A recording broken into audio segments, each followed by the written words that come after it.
He had a pregnant wife and could barely feed himself, yet he refused every single buyout. When he was born in 1946, the attending doctors misused 2 pairs of forceps, accidentally severing a facial nerve.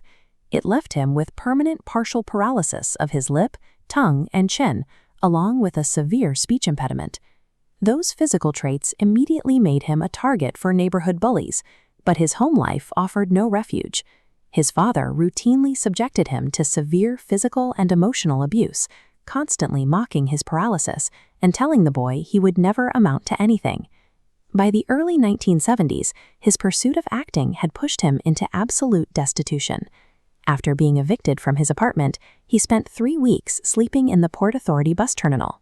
Out of desperation, he took a $200 role in a soft-core adult film, a choice he later described as his only alternative to armed robbery. Every aspect of his life, from his physical body to his domestic environment and his bank account, was entirely out of his hands. If he was ever going to survive the Hollywood machine, he had to manufacture opportunities himself. Knowing casting directors would reject a lead actor with slurred speech and an unconventional look, he changed his strategy. He spent his days in public libraries, studying screenwriting. If the studios wouldn't cast him in a leading role, he would write it himself. In March 1975, he watched a journeyman heavyweight named Chuck Wepner take Muhammad Ali to the 15th round. The sheer human resilience on display struck a nerve. Stallone rushed back to his hotel room and hand-wrote the entire first draft of Rocky in just over 3 days.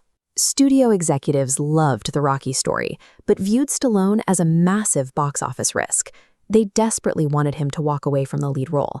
This chart shows their escalating buyout offers, starting at $125,000 and climbing to $350,000. Down here is a flat line showing Stallone's actual bank balance, exactly $106. He had a pregnant wife and could barely feed himself, yet he refused every single buyout.